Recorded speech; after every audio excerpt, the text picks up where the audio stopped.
Hi there. Today, Group 11 will be talking about the catering industry and specifically the fast food segment of the catering industry. We are Carrie, Chloe, Cliff, and Elisha, so let's get started. The catering industry is a truly global industry with many sectors.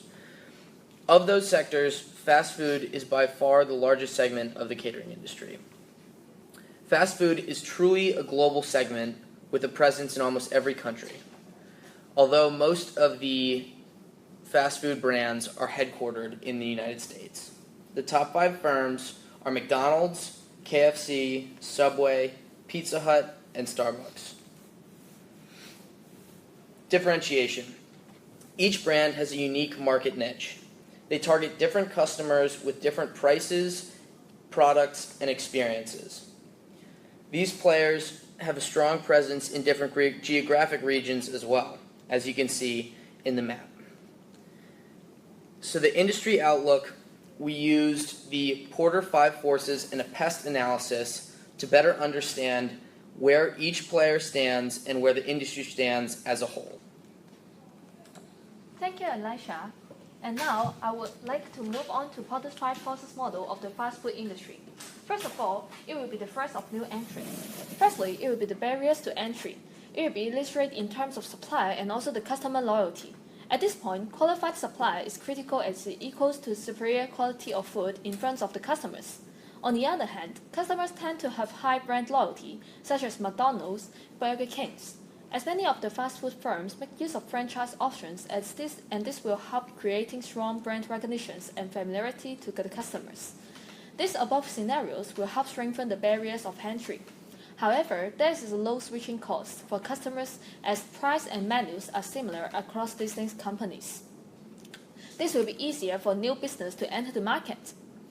Then, it will be the product differentiation. It is effective in highly competitive market, especially fast food industry. New start companies have to overcome such barriers through creating unique factors such as taste quality. For example, Burger King places an emphasis on quality of their flame burger through advertisement by setting up higher prices. This helps them to build up an image of better quality than their competitors. In addition, it will be the capital requirements. Access for distribution is critical as it is the key to generate greater customer awareness. Franchise options with lower costs help lowering the barriers for new entrants. For example, Subway developed their strategic plans through franchise options all over the world. At this point, the only major cost of capital will be initial startup costs.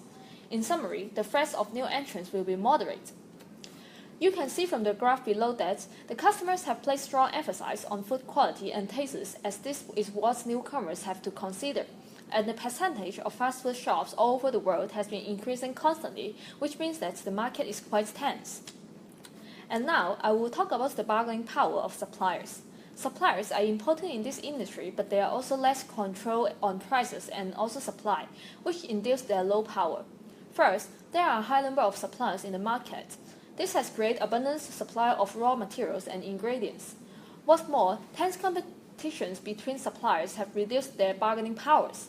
In order to succeed, suppliers have to provide products that are unique, such as with lower prices and quicker delivery time. In other words, suppliers have low forward integration. I will now move on to the bargaining power of the buyers. Buyers can have serious impacts on the company's profits and also price control. As there are low switching costs for customers, price and menus are similar across different companies. At the same time, there are significant differentiated product positions. For instance, McDonald's targets on efficiency and Starbucks focus on healthy dishes. There will be massive amounts of substitutes for customers to choose. Buyer powers are hence being strengthened. In order to solve this problem, the key players have developed strategies to reduce buyers' power. They offer a wide range of products in order to cater the entire demographic segments. I will now talk about the threats of substitutes. Alternatives are readily available. Food can be purchased anywhere easily, such as food outlets, fine dining restaurants. However, convenience is crucial. For example, home cooking is cheap but it is inconvenient. Moreover, the main market players are quite differentiated. For example, Starbucks targets on serving upper middle class and McDonald's focus on serving lower middle class. The threats of substitutes are relatively strong. And now, it comes to the intensity of rivalry. The market is relatively saturated as it generates over 570 billion in the global market. There is no doubt that McDonald's and Burger King has owned a duopoly. But the entire market is still fragmented with many global chains and independent operators. Competition is cost-based and continuous investment in production and service are needed. The exit cost is low. The brand values are important as McDonald's has placed over 650 million on advertisement during 2009. The intensity of rivalry is moderate. In summary, fast food plays an important role in people's lives. As the society has greater development, customers have more diverse attitudes and there will be challenges for substitutes. So as to loosen the problems, advanced technology can be adopted. Technology can be used to improve speed and quality of food. This can also help reducing the cost of human capital investment. With Porter 5 forces, we can understand that though fast food industry has a tense competition, but there are still rooms for new business. Fast food companies have to identify unique product characteristics and maintain a great customer supply relationships. As now, I will pass to Chloe and Cliff for the test analysis.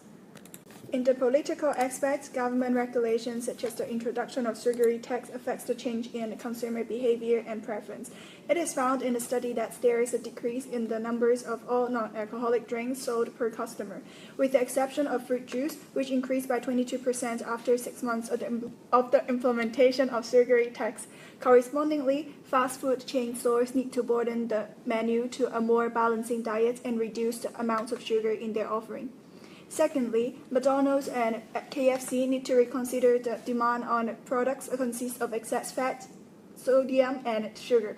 They have to cut down the order amount as a result of greater consumer interest in health. Restriction on food advertising greatly affects the fast food business operation. Since Health Canada is considering imposing a border restriction on both television and online advertising, it may influence the intention of consumer going to the restaurant and thus creating a lower demand. Yet the impact is minimal as the advertising can still be reached through other means like sponsoring a sports event. OCA is one of the society organizations that organizes rallies at the Starbucks to pressure them to increase its sales of organic and fair trade coffee and organic milk. Starbucks announced all of its products are RVGH-free in 2008 in the end. In the fast food segment, rapid expansion has continued to stimulate the local economic development and transform potential market into international one. For example, most of the multinational fast food enterprises adopt a regional strategy managed by local staff, which can provide more flexibility to customize local needs. Besides, they can further leverage the economy of scale to provide effective cost control, which allow them to penetrate developing market in a relatively short period of time. Similarly, in China, McDonald's has opened over 1,400 restaurants and amount to 8.1 billion RMB by the end of 2011. It is clear that it has great contribution to the employment rate as well as the taxation. It is without any doubt that the entry of these mega chain fast food brands have effectively accelerated the development of the regional catering industry while promoting the advancement of the agriculture as well as the service quality. On the other hand, most of the multinational firms would like to maintain high-quality control in both operation and service. Therefore, they are willing to devote resources in foreign countries to develop managerial as well as leadership talents that align with the corporate values. For example, McDonald's has established over 7 hamburger universities to nurture youngsters about the foreign ways of doing business. Such knowledge transfer is very beneficial to the development of local business while helping them to connect with the international market. On the other hand, talking about the social, when different values and ideologies cannot be properly identified from the cultural perspective, cultural conflicts can be a fundamental problem that restrain business operation expansions. Hence, companies must cope with the local environment and adopt localization that shows their respect to the local cultures and religions. For example, McDonald's adopted a very unique strategy during its expansion into India and Indonesia by giving up its well-known beef and pork ingredients. While on the other hand, Starbucks announced its closure of the Imperial Palace branch due to the opposing voices about the invasion of Western cultures towards the local heritage. On the other hand, it is also very important for the companies to design the operation mode that encourage the local culture to coexist. For example, the congee in KFC breakfast as well as the Tea Valley line of Starbucks that promote the traditional tea offering in China. McDonald's also features the Mad Lobster in Canada as well as the Kimchi beef burgers that fusions the American and South Korean food cultures together. Furthermore, under globalization, multinational companies start to realize that they bear greater corporate responsibility in monitoring their production and sales process. For example, Starbucks adopt responsible purchasing practice as well as encourage the consumption of fair trade coffee beans. It has become more and more important for companies to incorporate its environmental awareness and green elements into their business. Last but not least, its multinational firms have started to pay great attention to the market positioning, interior decoration, as well as the pricing strategies during the expansion into another market. Technological advancement enables firms to cut costs, increase efficiency, and adopt better information systems.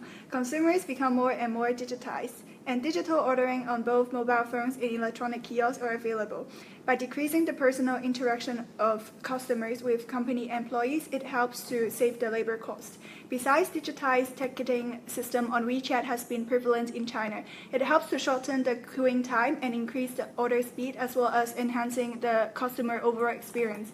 In addition, digital payment through e-wallets on Alipay and WeChat Pay is another popular trend. By scanning the QR code, the payment is done easily. Last, delivery service like partnership between Uber Eats and McDelivery enhance their delivery capacity as well.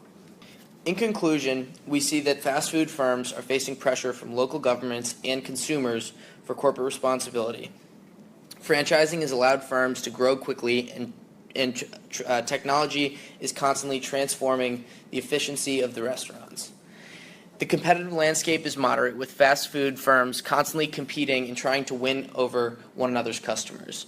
Top fast food firms will have strong brand loyalty and experience economies of scale that act as barriers to entry from other firms.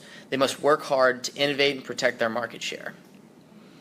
Looking at the future of fast food, the number one most important thing is probably keeping their current customers satisfied and winning over new customers. Leading fast food firms must focus on maintaining these customers and not losing them to other companies. Innovation will be key as well. Firms face new political, economic, social, and technological landscapes and must adapt to deliver fast, high-quality, and inexpensive food. This is the end of my presentation. Thank you very much for today.